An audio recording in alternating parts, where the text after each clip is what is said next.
Assalamualaikum warahmatullahi wabarakatuh.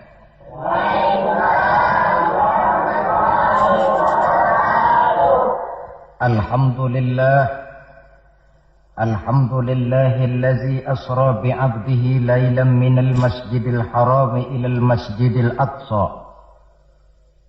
Wassalatu wassalamu ala sayyidina Muhammadin alladhi kanat hasanatuhu la tuhsa wa ala alihi wa ashabihi ahli sidqi wat tuqa, amma ba'du.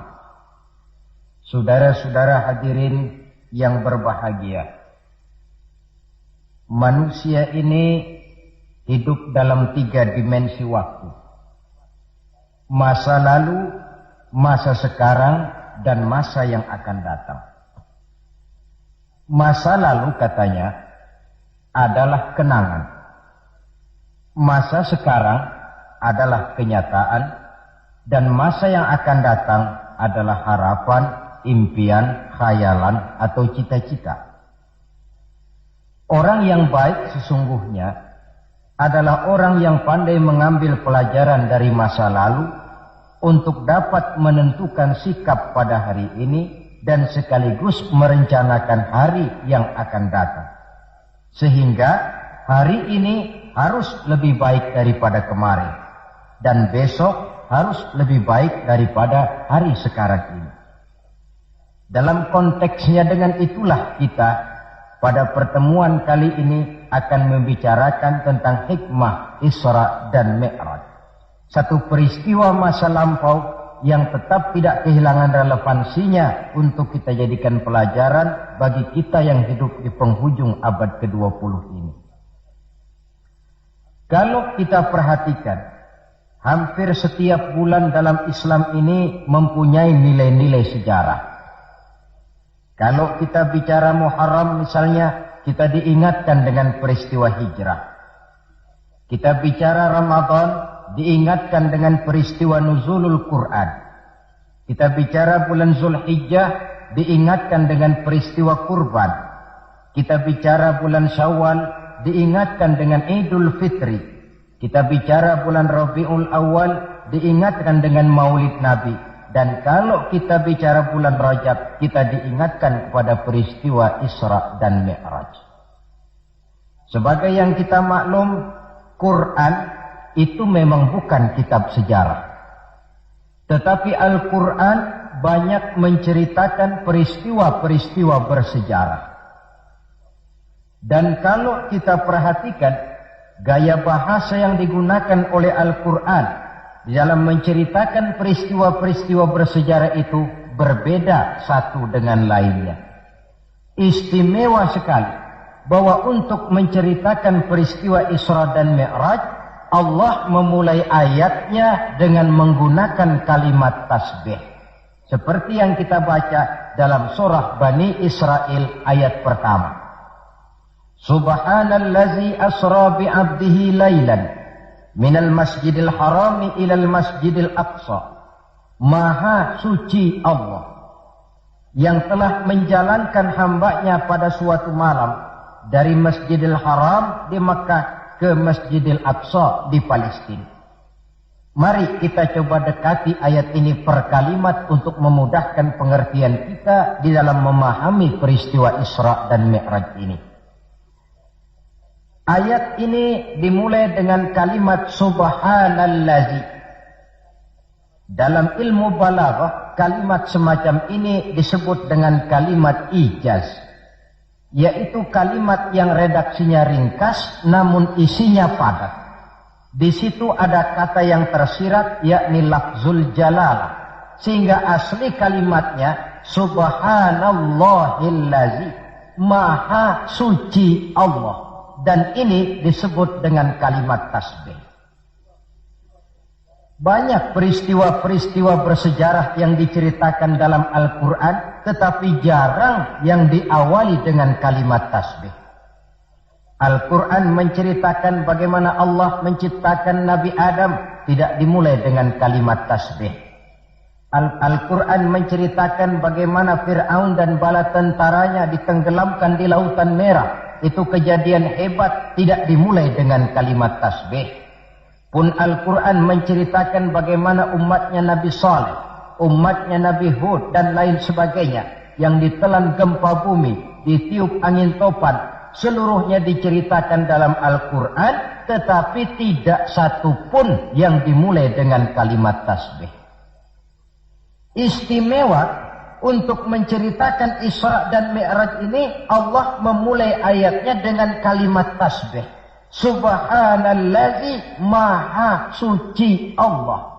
Maha suci dari segala kelemahan. Maha suci dari segala kekurangan. Maha suci dari segala ketidakmampuan. Allah mempertaruhkan kesuciannya untuk menjamin kebenaran peristiwa Isra dan Mi'raj. Dan sebagai pertanda, Isra dan Mi'raj bukan sekedar peristiwa biasa, tetapi Isra dan Mi'raj adalah peristiwa yang amat sangat luar biasa. Sampai Allah memulai ayatnya dengan menggunakan kalimat tasbih. Apa hikmah yang bisa kita ambil dari kalimat tasbih ini? Saudara, kita tahu di dalam agama kita ini kan ibadah macam-macam. Ada ibadah yang berat dan modalnya juga besar. Membangun masjid berat dan perlu biaya besar. Melaksanakan ibadah haji berat dan perlu biaya besar menurut umumnya ukuran ekonomi bangsa kita. Ini jenis ibadah yang berat dan perlu modal besar. Lalu ada pula ibadah itu yang berat tapi modalnya ringan. Seperti puasa. Puasa itu kan berat, puasa itu. Bukan menahan lapar dan hausnya yang berat, tetapi esensi puasa itu sendiri, yakni kemampuan mengendalikan nafsu. Kita ini kan kalau sedang puasa, lapar sih tahan, tapi marah kadang-kadang nggak tahan. Haus tahan, tapi ngomongin orang kadang-kadang nggak tahan. Padahal di situ esensi puasa, kemampuan mengendalikan nafsu. Dia ibadah yang berat, tapi modalnya ringan. Modal paling penting niat.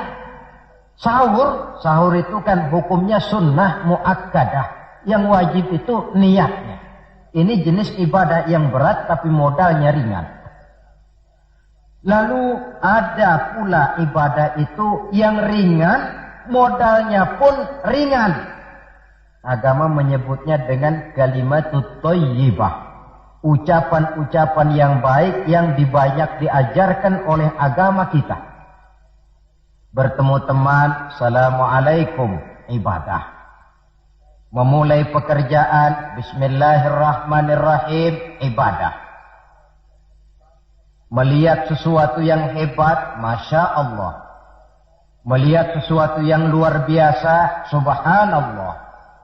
Terkejut, astaghfirullah. Mendapat nikmat, alhamdulillah. Terkena musibah, inna lillah wa inna ilaihi raji'un. Ibadah dengan modal yang ringan berupa mengucapkan kata-kata yang baik yang banyak diajarkan oleh agama kita. Ini kan ringan. Orang tidak perlu syarat toharoh, orang tidak punya wudhu itu istighfar boleh, tidak punya wudhu itu baca sholawat boleh, membiasakan ucapan-ucapan yang baik di dalam kehidupan. Itu hikmah yang kita ambil dari kalimat subhanallah. Kalimat selanjutnya asra. Maha suci Allah yang telah menjalankan. Asal kalimat asra ini sara yasiru. Lalu dibentuk dalam bentuk majhul menjadi asra yusri isra'an. Maha suci Allah yang telah menjalankan. Segera nampak dari ayatnya saudara-saudara, bahwa dalam peristiwa Isra dan Mi'raj itu yang aktif sebenarnya Allah. Nabi pasif. Allah yang menjalankan, Nabi yang dijalankan. Orang dijalanin tentu terima beres, namanya juga dijalanin. Maka tidak heran kalau beliau berangkat dari Mekah, kemudian menuju Masjidil Aqsa di Palestina. Dari sana naik ke langit pertama, 2, 3, 4, 5, 6, 7.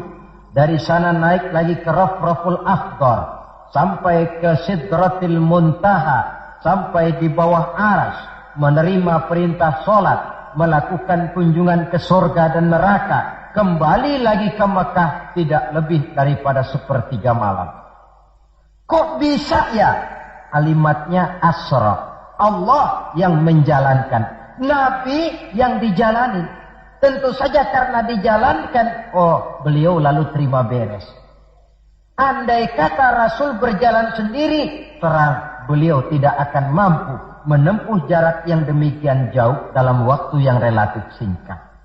Artinya, di dalam memahami peristiwa Isra dan Mi'raj ini, yang dipakai bukan logika intelektualitas manusia, tetapi logika kemahakuasaan yang mutlak dari Allah Subhanahu wa ta'ala. Satu contoh kecil. Saya satu hari berangkat ke Bogor. Jam 9 saya berangkat dari rumah, ambil baju di lemari, saya pakai. Berangkatlah saya ke Bogor. Saya tidak tahu kalau di kantong baju saya ada semutnya. Saya pun berangkat ke Bogor. Jam 10 sampai di Bogor, 10:30 urusan selesai, kembali lagi ke rumah, 11:30 sudah sampai di rumah. Baju saya buka, saya gantung kembali di lemari, semutnya keluar dari kantong, cerita sama teman-temannya. Saudara-saudara bangsa semut, percayalah saya baru saja pulang dari Bogor. Kata temannya, jam berapa kau berangkat? Tadi jam 9. Lalu 11:30 sudah sampai lagi di sini? Iya. Temannya yang berpikir menurut logika semut, mana mungkin percaya. Tentu akan berkata, bagaimana mungkin mut? Badanmu begitu kecil, jalanmu begitu lambat. Masa ke Bayoran Bogor jam 9 berangkat, 11:30 sudah pulang lagi? Temannya tidak tahu, semut bukan jalan sendiri, tapi nyempeng di kantong saya. Dahulunya Abu Jahal, Abu Lahab, dan abu-abu lainnya, itu mikirnya pakai logika manusia. Ya jelas toh, peristiwa ini tidak akan bisa dicernakkan oleh logika. Karena itu kalau sedikit orang mau merenungi ayatnya, tidak terlalu sulit memahami Isra dan Mi'raj. Dia kehendak Allah, bukan kehendaknya Rasulullah Sallallahu Alaihi Wasallam. Ini kalimat asra. Kemudian kalimat bi'abdihi, maha suci Allah yang telah menjalankan hambanya. Kenapa kok Allah memakai kalimat tidak langsung? Kan lebih enak saja kalau Allah bilang misalnya, Subhanallazi asra bi Muhammad, maha suci Allah yang telah menjalankan Muhammad. Begitu saja, kenapa sih? Kenapa harus pakai bi'abdihi, maha suci Allah yang telah menjalankan hambanya? Pakai kata-kata hamba. Apa maksudnya? Nah, di dalam kalimat hamba ada dua data. Data pertama, kalimat hamba di sini menjelaskan bahwa Nabi Muhammad itu Isra dan Mi'raj dengan roh dan dengan jasad sekaligus. Sebab apa? Orang hanya dipanggil hamba kalau punya roh dan punya jasad. Jasad tanpa roh namanya mayit. Roh tanpa jasad gentayangan, mungkin namanya pocong. Orang dipanggil hamba tentunya lengkap jasad dan roh sekaligus. Karena itu kalimat bi'abdihi sudah merupakan jawaban Isra Mi'raj terjadi dengan jasad dan dengan roh. Itu data pertama. Data yang kedua, kalimat bi'abdihi ini menjelaskan bahwa Nabi Muhammad itu oleh Allah benar-benar telah diakui sebagai hambanya. Maka lalu dipanggil hamba dalam ayat ini. Saudara mungkin lalu bertanya, kalau cuma sekedar urusan itu, apa kita ini bukan hamba Allah? Ya tentu, kita ini hamba Allah. Kata siapa? Kata kita. Kalau kata kita, namanya mengaku. Orang mengaku tentu boleh-boleh saja, namanya ngaku. Cuma diakui atau tidak, ini yang jadi masalah. Saya bisa saja berkata, saya kenal dengan Bapak Presiden. Tapi yang jadi masalah, apakah Bapak Presiden juga kenal dengan saya? Dengan kata lain, kalau kata-kata hamba Allah keluar dari mulut manusia, nilainya murah. Kenapa murah? Sebab itu pengakuan. Tapi kalau keluar dari Allah sendiri, itu yang mahal. Maksudnya bagaimana? Berapa banyak manusia di dalam hidup ini, mulutnya berkata saya hamba Allah, tapi perbuatannya membuktikan dia hamba dunia, hamba nafsu, budak jabatan, budak pangkat, budak harta, tidak sesuai antara ucapan dengan perbuatannya. Dari kalimat bi'abdihi ini kita ambil hikmah. Sekali kita menjadi hamba Allah, jangan menghamba kepada yang selain Allah. Sebab syahadat yang kita ucapkan punya konsekuensi. Asyhadu an la ilaha illallah. Saya bersaksi tidak ada Tuhan melainkan Allah. Maka itu berarti saya tidak akan menyembah kecuali hanya kepada Allah. Saya tidak akan pernah takut kecuali hanya kepada Allah. Saya tidak akan pernah minta tolong kecuali hanya kepada Allah.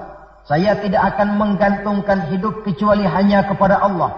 Saya tidak akan pernah takut kecuali hanya kepada Allah. Konsekuensi yang logis daripada ucapan kalimat syahadat itu. Sekali kita menghamba kepada Allah, jangan menghamba kepada yang selain Allah. Adapun Nabi sebelum dipanggil bi'abdihi dalam ayat ini, kita baca dari sejarah tahun-tahun sebelum beliau dipanggil dengan kalimat bi'abdihi, tahun kelabu, amul huzni dalam sejarah itu, tahun duka cita. Beliau ditinggal oleh paman tercinta Abu Thalib. Setelah paman tercinta meninggal, istri tercinta pun wafat, Khadijah. Wafat kedua pelindung ini, makin meningkat gangguan kafir Quraisy. Dihina, dicemoohkan, dicaci maki, dilontari dengan kotoran unta, bahkan akan diancam untuk dibunuh. Lulus menghadapi semua itu, Allah panggil beliau bi'abdihi. Seolah-olah Allah mengatakan, Muhammad itu betul-betul hambaku, tidak bergeser nilai kehambaannya apapun yang menimpa dia. Saudara hadirin yang saya hormati, ini kalimat bi'abdihi. Jadi dari sini kita bisa memahami Isra yang merupakan perjalanan Nabi dari Masjidil Haram hingga ke Masjidil Aqsa, dan Mi'raj yang naiknya Nabi dari Masjidil Aqsa menghadap Allah semata-mata merupakan peristiwa yang terjadi menurut apa maunya Allah. Nah, kemudian apa tujuan daripada Isra dan Mi'raj itu? Hakikatnya cuma Allah yang tahu tentu. Namun kalau kita lihat di penghujung ayatnya, kita akan menemukan kalimat linuriyahu min ayatina. Keseluruhan perjalanan yang ajaib itu, sejak berangkat sampai kembali, tujuannya linuriyahu min ayatina. Untuk kami perlihatkan kepada Nabi Muhammad itu sebagian kecil daripada tanda-tanda kebesaran kami. Untuk disampaikan kepada umatnya dan kemudian menjadi pelajaran di dalam mengarungi kehidupan. Seluruh perjalanan yang dilihat oleh Nabi, seluruh pemandangan yang ditemui di dalam perjalanan, itu merupakan sebagian kecil dari tanda-tanda kebesaran Allah. Dan itu merupakan tamsil, contoh pelajaran buat kita yang hidup di zaman sekarang ini. Misalnya, di dalam perjalanan, Rasul melihat ada orang mencakar-cakar mukanya dengan kukunya sendiri. Beliau bertanya, ya Jibril, itu orang macam apa? Jibril yang waktu itu bertindak sebagai bodyguard menjelaskan, Muhammad, itulah contoh daripada umatmu, orang-orang yang suka memburuk-burukan saudaranya sendiri. Ditamsilkan bagaikan orang yang mencakar mukanya sendiri. Sebab muslim ini bersaudara seperti satu tubuh. Jikalau yang satu sakit, yang lain akan ikut merasakan sakit. Jikalau satu terinjak, yang lain merasakan akibatnya. Ibu jari tersandung batu, mulut akan berkata aduh, air mata akan keluar, kepala mungkin akan ikut pusing, dan itu refleks tanpa harus menunggu undangan. Orang yang memburuk-burukan saudaranya sendiri, hakikatnya mencakar mukanya sendiri. Bak kata pepatah, menepuk air di dulang, terpercik muka sendiri. Lalu beliau melihat pula ada orang dipotong lidahnya. Kata malaikat Jibril, Muhammad, itu tamsil daripada umatmu, orang-orang yang suka mengumpat, para pembuat fitnah, tukang bikin gosip dan menjelek-jelekan orang lain. Maka lidahnya akan dipotong sedemikian rupa. Lalu beliau melihat pula dalam perjalanan ada orang memikul kayu. Sudah cukup berat, rengkek-rengkek dia membawa beban yang cukup berat itu. Anehnya malah, beban yang sudah cukup berat itu bukan dikurangi, malah ditambahi. Makin berat, makin ditambah, makin berat, makin ditambah. Sampai Nabi heran dan tanya, Jibril apa lagi kalau ini?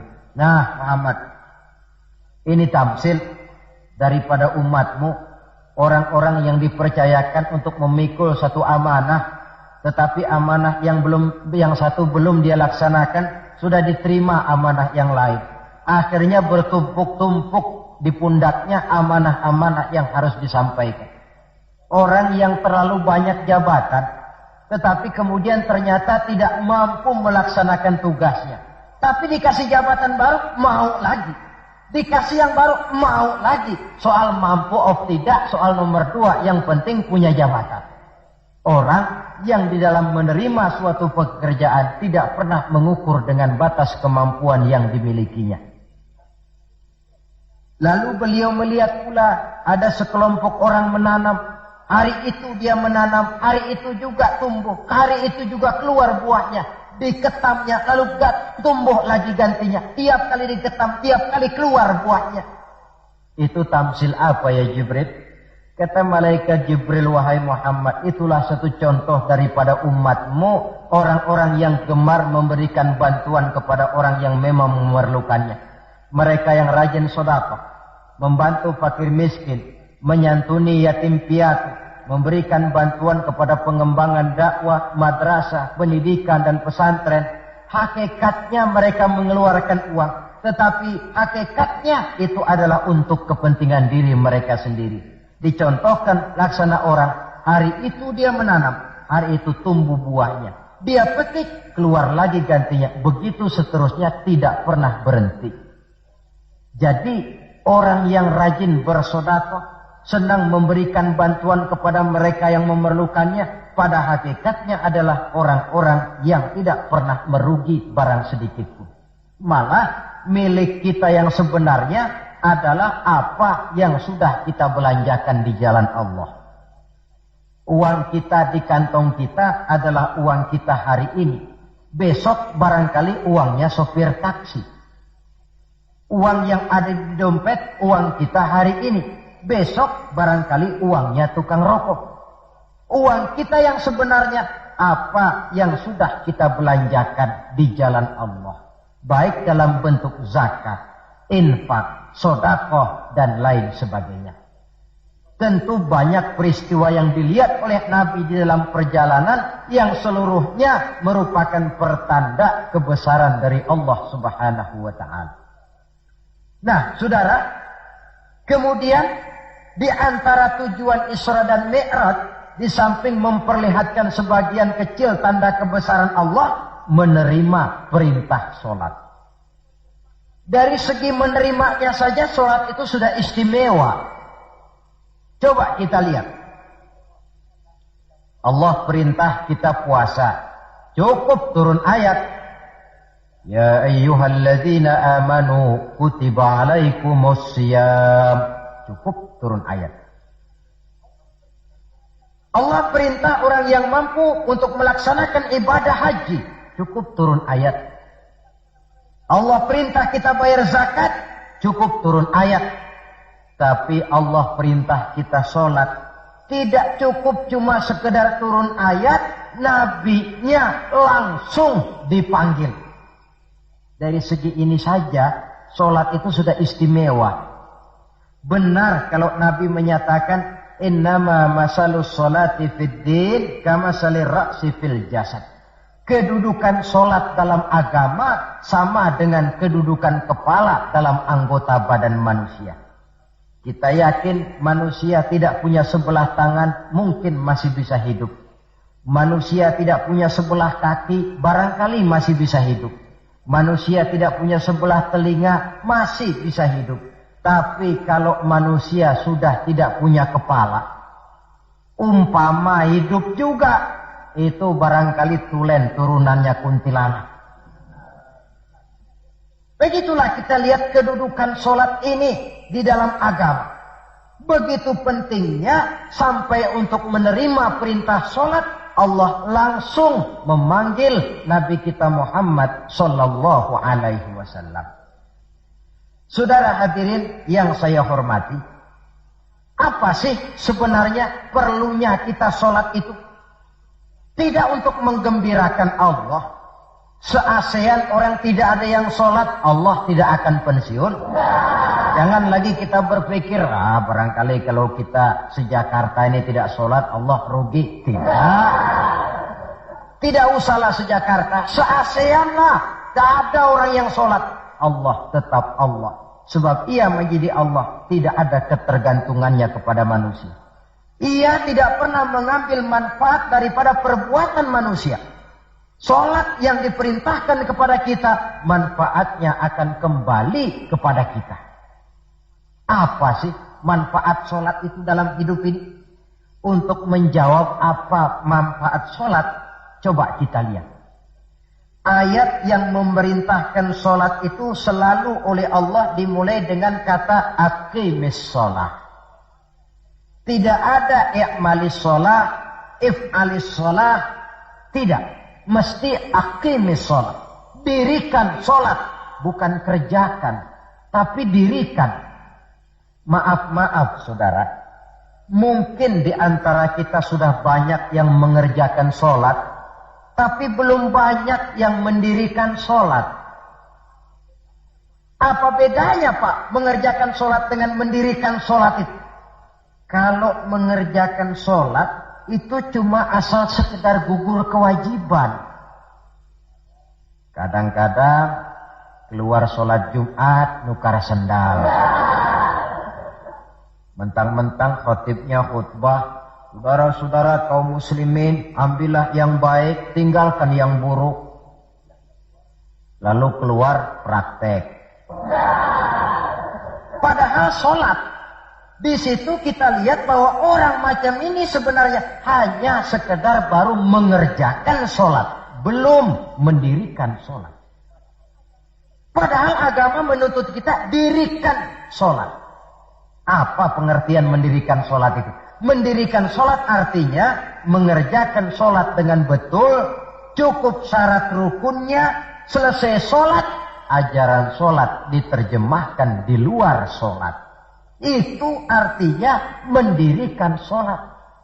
Jadi ada istimrar, kontinuitas, kesinambungan kata orang sekarang. Pada waktu dia mengerjakan sholat kelihatan khusyuknya. Setelah selesai dia sholat, kembali ke masyarakat, kembali ke tempat tugas, ajaran sholat diterjemahkan di sana. Nah, saudara hadirin, Apa ajaran sholat yang harus kita terjemahkan dalam hidup, yang artinya ini merupakan manfaat daripada sholat? Pertama, sholat mengajarkan kita satu sifat yang disebut rendah hati, at-tawadhu. Rendah hati bagaimana? Anggota badan kita yang paling kita hormatikan kepala. Kalau bergurau dengan teman, dipukulnya tangan kita, masih senyum kita. Dipegangnya kaki, masih senyum kita. Tapi kalau sudah kepala, namun kepala yang begini kita hormati, manakala sujud di hadapan Allah, sama rendahnya dengan telapak kaki kita. Allahu Akbar. Selesai sholat, kembali ke masyarakat, sombongnya hilang. Ini mendirikan sholat. Sebab apa? Dia tahu orang sombong itu Allah tidak senang. Iblis diusir dari surga itu kan cuma karena sombong. Diperintah sujud kepada Nabi Adam, dia tidak mau. Allah tanya Iblis, kenapa kau tidak mau? Ini kan perintahku, kata Allah. Iblis dengan sombongnya menjawab, wahai Allah, saya akan diciptakan dari api, Adam kan dari tanah. Unsur api lebih mulia daripada unsur tanah. Masa saya harus sujud sama Adam yang baru kemarin? Gengsi ah. Kata Allah, kamu sombong iblis. Surga bukan tempat orang sombong. Keluar. Iblis diusir dari surga. Jadi kira-kira sajalah yang sudah di surga itu sombong saja diusir. Apalagi kita yang masih di dunia ini. Dalam segala bentuknya, sombong itu Allah tidak senang. Sombong ilmu, Allah tidak senang. Mentang-mentang punya ilmu agama, tepuk-tepuk dada, nih saya satu-satunya ustadz di sini. Semuanya mesti ngaji sama saya ya. Kalau tidak ngaji sama saya, Islamnya kurang tapi sah. Sombong dengan ilmu. Sombong harta, ibu-ibu, Allah juga tidak senang. Sombong pangkat pun demikian juga, yang wajar-wajar sajalah kita dalam hidup. Tawadhu. Yang kedua, sholat mengajarkan kita untuk ikhlas. Berbuat tanpa pamrih. Kalau sudah Allahu Akbar, itu sudah karena Allah. Orang mau puji atau tidak, mau tahu atau tidak, mau dengar atau tidak, yang penting Allah. Tertanam keikhlasan. Bagaimana orang yang ikhlas dalam berbuat itu? Maaf-maaf. Orang yang ikhlas dalam berbuat itu seperti orang buang air besar. Saudara, kalau saya tanya, pagi-pagi buang air besar itu ikhlas apa tidak? Walaupun malam saudara habis makan enak, sate, opor ayam, buahnya anggur, apel, besok pagi dibuang, ikhlas. Tidak pernah ditengok-tengokin. Begitu jatuh lalu dilihat, ini jangan-jangan satenya ini, tidak. Sudah jatuh ya sudah, kurelakan di kau pergi. Berbuat tanpa pamrih, yang penting Allah. Ini mendirikan sholat. Yang ketiga, ini saya kira yang banyak dicari orang sekarang. Sholat itu memberikan ketenangan dalam hidup. Ketenangan bagaimana?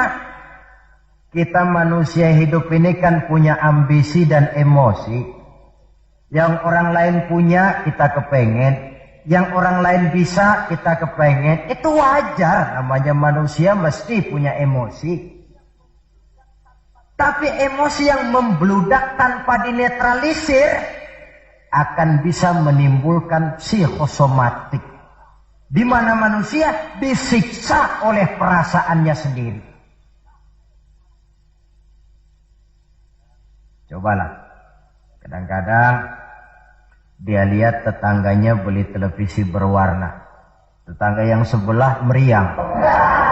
Enggak dia apa-apain, meriang. Tetangganya malah makin kaya, besok beli kulkas. Wah, dia makin gawat, opnam, masuk rumah sakit. Di rumah sakit dapat kabar tetangganya beli mobil. Wah, mati dia. Disiksa oleh perasaannya sendiri. Orang yang sholat lain. Jam 11 siang lihat tetangga bawa TV berwarna baru. Temperatur naik, panas. Wajar.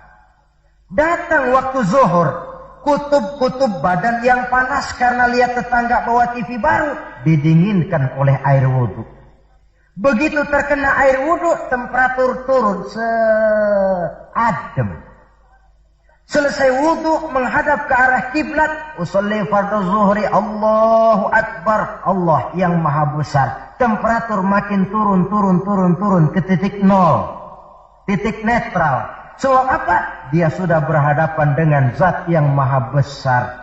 Allahu Akbar, yang besar cuma Engkau ya Allah. Televisi tetangga saya mah kecil. Itu sebabnya Nabi pernah mengisyaratkan tanda orang bahagia itu dalam urusan dunia dia lihat ke bawah. Tapi dalam urusan akhirat, dalam urusan agama dia melihat ke atas. Kalau dia punya mobil dia berkata, alhamdulillah kita nih punya mobil. Tetangga sebelah cuma punya motor. Kata yang punya motor, alhamdulillah punya motor. Tetangga sebelah cuma sepeda aja kemana-mana. Kata yang punya sepeda, alhamdulillah punya sepeda. Tetangga sebelah kemana-mana jalan kaki terus. Kata yang jalan kaki, alhamdulillah masih bisa jalan. Tetangga sebelah lumpuh bertahun-tahun gak kemana-mana. Kata yang lumpuh, alhamdulillah masih hidup. Tetangga sebelah kemarin out, nggak balik lagi. Timbul rasa syukur. Lalu dalam urusan akhirat, agama melihat ke atas. Kalau dia bisa jaga sholat yang 5 waktu, kenapa saya tidak? Kalau dia bisa baca Quran, kenapa saya tidak? Kalau dia walaupun hidup sederhana berani membantu pembangunan masjid, musola, madrasah, kenapa saya yang lebih kaya tidak? Timbul keinginan untuk mencontoh orang dalam ibadah menimbulkan kepuasan batin. Sebaliknya, mencontoh orang dalam urusan harta menimbulkan rasa penasaran, hasud, dengki, tidak senang melihat orang lain mendapat nikmat, dan paling akhir disiksa oleh perasaannya sendiri. Ketenangan dalam hidup, ketenangan dalam rumah tangga tercipta karena sholat. Cobalah, kalau seorang istri, suami ahli sholat, istrinya sholat, jam 4 bangun, dibangunkan istrinya, bu, mari sudah menjelang subuh, ayolah kita ambil air wudhu, berangkat. Selesai dia ambil air wudhu, dia sunnah qobliyahnya 2 rakaat. Kalau dekat ke musola masjid, jamaah ke musola masjid. Kalau jauh, jamaah di rumah. Nikmat rumah tangga muslim itu.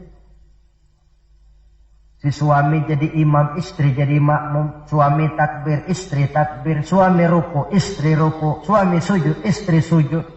Selesai sholat, assalamualaikum warahmatullah, assalamualaikum warahmatullah. Si istri mencium tangan suaminya, bang, kalau tadi siang banyak dosa saya, maafkan bang. Nikmat rumah tangga muslim tercipta karena sholat. Satu hari bertengkar, yang ceng cong hang heng hong, ribut suami istri.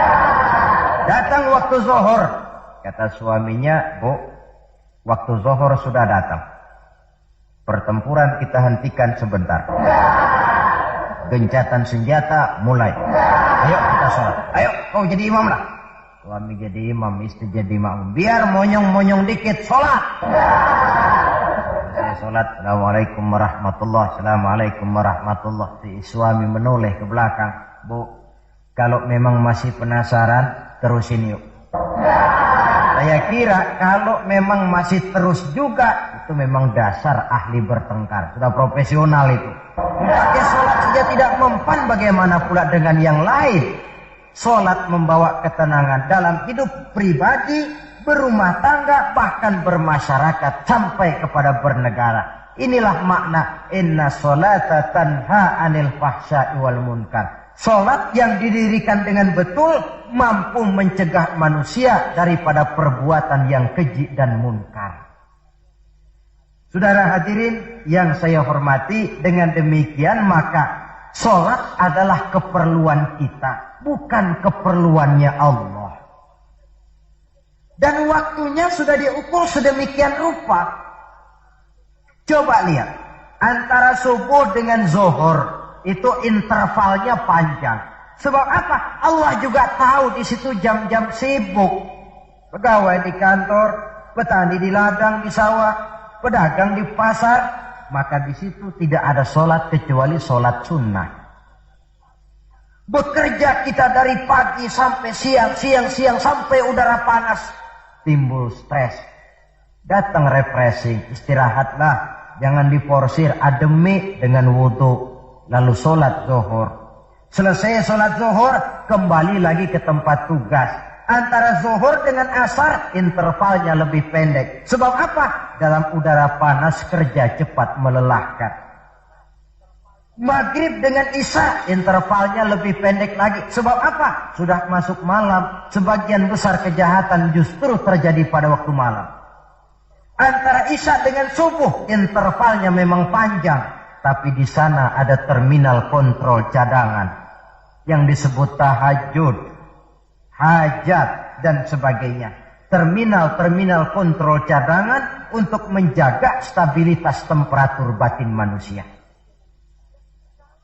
Jadi dengan demikian, kalau diabaikan, kerugian untuk manusia sendiri. Sebab hakikatnya Allah tidak pernah mengambil manfaat daripada amal dan perbuatan manusia itu.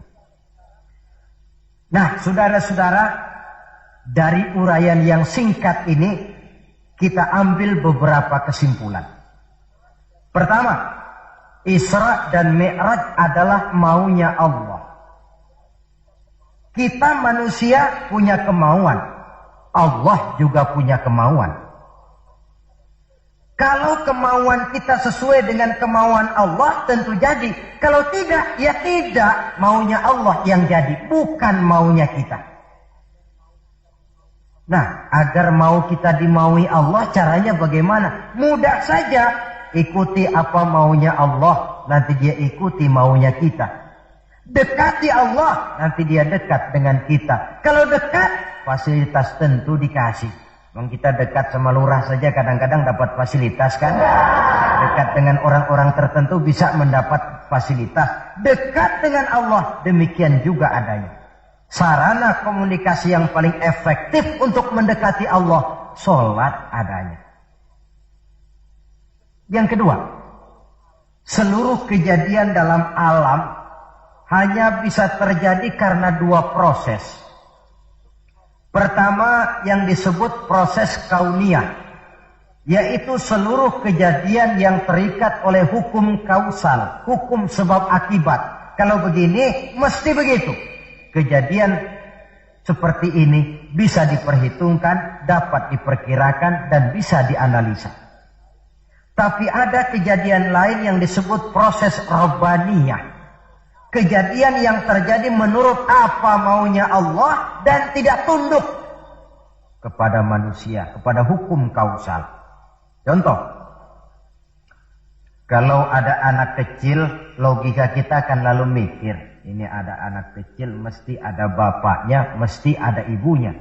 Ibu bapak sebab anak akibat, itu proses kausal. Tapi kalau Allah yang mau, tidak mesti. Nabi Adam, ibu tidak ada, bapak tidak ada, Allah mau jadi. Tidak bisa diselidiki secara eksakt. Bagaimana ya proses terjadinya Nabi Adam secara antropologi budaya? Buntu. Nabi Isa, ibu ada, bapak tidak ada, Allah mau jadi. Tidak bisa diselidiki secara medis. Bagaimana ya menurut ilmu kedokteran? Kok Siti Maryam bisa hamil padahal dia tidak punya suami? Mukjizat. Maryam hamil tanpa suami, Allah yang mau. Cuma tentu agak kita sesalkan bahwa di zaman sekarang ini rupanya banyak juga perempuan-perempuan tidak mau kalah dengan Siti Maryam ini. Ini barangkali termasuk mukjizat abad 20. Saudara-saudara, otoritas intelektual perlu, tapi tidak bisa mentargetkan. Beberapa tahun yang lalu, Direktorat Vulkanologi itu sibuk mengawasi 2 buah gunung berapi yang dianggap bahaya kelas 1 dan setiap saat bisa meletus. Sore, pagi, siang, malam diawasi. Merapi di Jawa Tengah dan Anak Krakatau di Selat Sunda. Apa yang kemudian terjadi?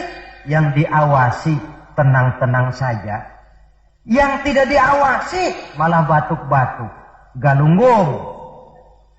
Begitu Galunggung meletus, komentar macam-macam. Kata Direktorat Vulkanologi, oh itu kan gejala alamiah. Gejala alamiah. Kata yang seniman, oh itu karena alam sudah bosan bersahabat dengan manusia. Macam-macamlah komentar. Tapi satu hal yang jelas, otoritas intelektual manusia itu harus sadar akan kelemahan keterbatasannya. Janganlah karena terlalu memuja otak sampai kita lupa kepada yang bikin otak. Sebab bagaimanapun jeniusnya otak manusia, yang bikin otak tentu lebih jenius lagi. Kita kagum dengan otak manusia, tapi kadang-kadang kita lupa dengan sang pembuat otak. Isra Mi'raj proses Rabbaniyah. Allah yang mau, bukan Nabi Muhammad yang mau. Api, kalau menurut kita kan api itu panas membakar. Kalau menurut Allah tidak, api itu netral. Netral bagaimana? Terserah maunya Allah. Kalau dia mau api panas, ya panas. Kalau tidak, ya tidak. Panas dan tidaknya bukan untuk manusia, bukan untuk Allah, tetapi untuk manusia. Maka Nabi Ibrahim pada waktu oleh Raja Namrus dilempar ke kobaran api yang menggunung, seujung rambut pun dia tidak terbakar. Sebab apa? Ketika dia hampir jatuh ke dalam api, Allah berkata kepada api, ya naru kuni bardan wa salaman ala Ibrahim. Hai api, dinginlah kamu, selamatkan Ibrahim. Api tunduk kepada maunya Allah, seujung rambut pun Nabi Ibrahim tidak terbakar, malah kedinginan di tengah kobaran api. Kasus macam ini tidak bisa diselidiki secara eksakt. Bagaimana kok Nabi Ibrahim itu nggak kebakaran di dalam api? Oh, barangkali baca ayat itu tuh yang tadi itu. Saudara boleh coba. Bacalah ya narukuni bardan wa salaman alayya. Masuk saudara ke dalam api, insya Allah mateng. Kalau potongan kita, sebab yang kita mau itu belum tentu Allah mau. Kalau yang kita mau Allah mau, tentu jadi. Kalau tidak, tidak. Isra Mi'raj sekali lagi, peristiwa Rabbaniyah dan bukan peristiwa kauniyah. Logika dalam memahaminya bukan logika intelektual, tetapi logika kemahakuasaan yang mutlak dari Allah Subhanahu wa ta'ala. Yang ketiga, marilah kita berusaha agar setiap gerak hidup dalam dunia ini bernilai ibadah. Sekurang-kurangnya berupa ucapan-ucapan yang baik. Bukankah yang namanya ibadah itu ya sholat ibadah, puasa ibadah, zakat ibadah, haji ibadah. Tapi tidak terbatas kepada hanya sekedar itu. Membangun rumah sakit, membangun sekolah, membangun panti asuhan yatim piatu, itu keseluruhannya merupakan ibadah. Sekurang-kurangnya ibadah dalam bentuk ucapan-ucapan yang baik, yang menyenangkan orang dan berpahala kita mengucapkannya. Ini tidak terlalu sulit dan bisa kita praktekkan di dalam kehidupan sehari-hari. Begitu pentingnya soal ucapan, sampai dalam satu ayat Allah menjelaskan, wa qaulun ma'rufun khairun min shadaqatin yatba'uha adza. Ucapan yang baik itu lebih disukai Allah daripada sedekah tapi menyakitkan hati orang yang menerimanya. Sedekah itu pahalanya besar tentu, tapi kalau menyakitkan hati orang yang menerima, lebih baik ngomong yang enak-enak sajalah. Termasuk ini kalimatut thayyibah, ucapan yang baik. Yang keempat, marilah kita menjaga stabilitas kita sebagai hamba Allah. Miskin hamba Allah. Jadi orang kaya tetap hamba Allah. Orang biasa hamba Allah. Punya pangkat, jabatan, kedudukan tetap hamba Allah. Dalam keadaan bagaimanapun posisi kita, nilai kehambaan jangan bergeser adanya. Yang kelima, Isra Mi'raj sesungguhnya merupakan batu ujian. Setelah terjadi peristiwa Isra Mi'raj kelihatan mana yang loyang, mana yang emas, mana yang batu kerikil, mana yang mutiara dan intan. Setelah terjadi Isra dan Mi'raj, yang beriman makin mantap imannya. Yang ragu-ragu makin kembali malah kepada kekafiran. Yang memang sudah kafir makin menghebat kekafirannya. Rombongan pertama yang makin mantap imannya diwakili oleh Abu Bakar Siddiq. Sehingga ketika diceritakan orang kepadanya, wahai Abu Bakar, sahabatmu Muhammad itu sudah gila dia. Gila bagaimana? Masa dia cerita katanya tadi malam dia dari Masjidil Aqsa, lalu sekarang sudah ada di Mekah lagi. Betul dia cerita macam itu? Betul. Saudara, kalau memang Muhammad yang cerita macam itu, jangankan cuma sekedar sampai Masjidil Aqsa di Palestina, lebih daripada itu pun kalau dia yang memang betul cerita, saya percaya. Makin mantap. Yang ragu-ragu malah ada yang kembali kepada kekufuran. Yang kafir malah makin menghebat kekafirannya. Maka Isra Mi'raj merupakan ujian bagi umat untuk menyaring, merupakan filter mana umat Nabi yang benar-benar yakin dengan iman dan mana yang setengah-setengah dan mana yang murtad, kemudian mana yang ingkar dan kafir. Oleh karena itu, hakikatnya kejadian apapun yang kita alami dalam hidup hendaklah berlaku seperti Nabi Sulaiman alaihi salam. Diberikan beliau kekuasaan, diberikan pengetahuan, diberikan harta yang banyak. Atas semua itu beliau hanya berkata, "Hadza min fadli Rabbi liyabluwani aashkuru am akfur." Semua ini, kekuasaanku, hartaku, ilmu pengetahuan yang diberikan kepadaku, ini cuma sekedar karunia untuk menguji diriku, adakah aku bersyukur karenanya atau malah aku menjadi ingkar karenanya. Maka bersyukurlah kita yang hidup di satu zaman yang jauh dari zamannya Rasulullah. Kita belum pernah berjumpa dengan beliau, belum pernah mendengar suara beliau, tidak melihat gerak langkah di perjalanan beliau. Entah kita beriman dengan peristiwa Isra dan Mi'raj ini. Jauh lebih beruntung daripada orang-orang yang langsung ditongkrongi Nabi. Mereka melihat wajah Nabi, mendengar Nabi membaca wahyu, melihat mukjizat, tetapi mereka tidak juga mau beriman. Nilai-nilai iman ini kalau tidak kita pelihara dan kita syukuri, akan bisa bergeser, ditelan oleh segala macam godaan dan cobaan yang kita hadapi di dalam perjalanan hidup ini. Saudara-saudara hadirin yang saya hormati, dengan begitu maka Isra dan Mi'raj dengan segala kejadian yang ada di dalamnya sekali lagi merupakan bukti kemahakuasaan yang mutlak dari Allah dan kelemahan serta keterbatasan dari kemampuan yang dimiliki oleh manusia. Membicarakan Isra dan Mi'raj artinya bercermin di dalam perjalanan yang luar biasa itu. Bercermin apa? Bahwa pengetahuan manusia, taruhlah dia sudah melanglang buana ke ruang angkasa, tapi masih terbatas kepada alam yang fisika, dan itu pun sedikit sekali. Belum dia menyeberang ke alam metafisika. Kekayaannya, apalah artinya kekayaan manusia ini? Jabatan barangkali, kita semua sadar bahwa pangkat yang paling tinggi sebenarnya kan pensiun.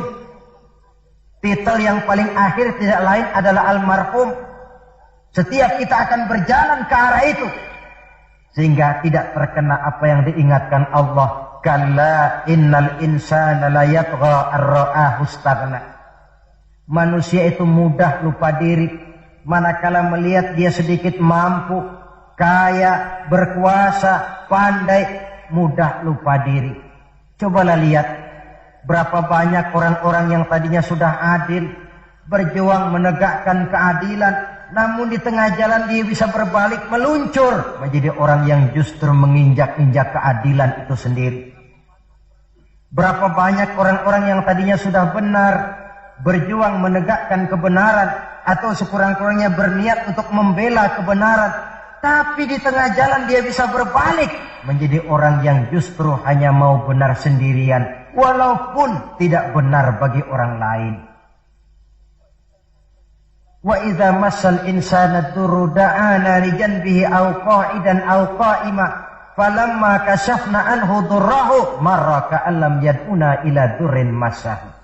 Kalau manusia ditimpa kesulitan, dia bermohon kepada Allah supaya dihilangkan kesulitan, baik pada waktu berdiri, sambil berbaring, sambil tidur. Manakala kesulitan sudah dihilangkan, marra ka'an lam yad'una ila durrin massahu, dia pun berjalan dengan sombongnya, seolah-olah belum pernah minta tolong kepada Allah. Ini kecenderungan manusia. Itulah sebabnya yang terakhir sekali dari pembicaraan kita kali ini, puncak kebahagiaan seorang muslim tidak lain adalah bertemu Allah. Bagaimanapun nikmatnya masuk surga, kalau diukur dengan bertemu Allah, masih jauh lebih nikmat bertemu Allah. Nabi di puncak perjalanan Mi'raj bertemu Allah, tapi pertemuan itu diawali dengan berbagai macam cobaan, ujian, fitnahan, sampai kepada ancaman akan dibunuh. Paling akhir beliau mendapat perkenan bertemu Allah, puncak kebahagiaan hidup yang belum pernah diberikan kepada seorang pun manusia, baik sebelum atau sesudah beliau. Jadi begitulah seperti pepatah bilang, habis gelap mesti terbit terang. Inna ma'al usri yusra. Di balik segala kesulitan itu, insya Allah akan menunggu kemudahan. Kesulitan adalah bagian daripada hidup. Bukan untuk ditakuti, tetapi untuk dicarikan jalan keluar bagaimana pemecahannya. Saudara, inilah pembicaraan kita pada pertemuan ini. Walaupun selintas, mudah-mudahan bisa memberikan gambaran tentang Isra dan Mi'raj yang pada gilirannya akan memperkuat nilai-nilai keimanan kita dalam rangka melaksanakan apa yang diperintah Allah dan menjauhi apa yang dilarangnya. Terima kasih banyak atas perhatian saudara. Mohon maaf atas segala kekurangan. Usikum wa iyaya bitaqwallah. Wassalamualaikum warahmatullahi wabarakatuh.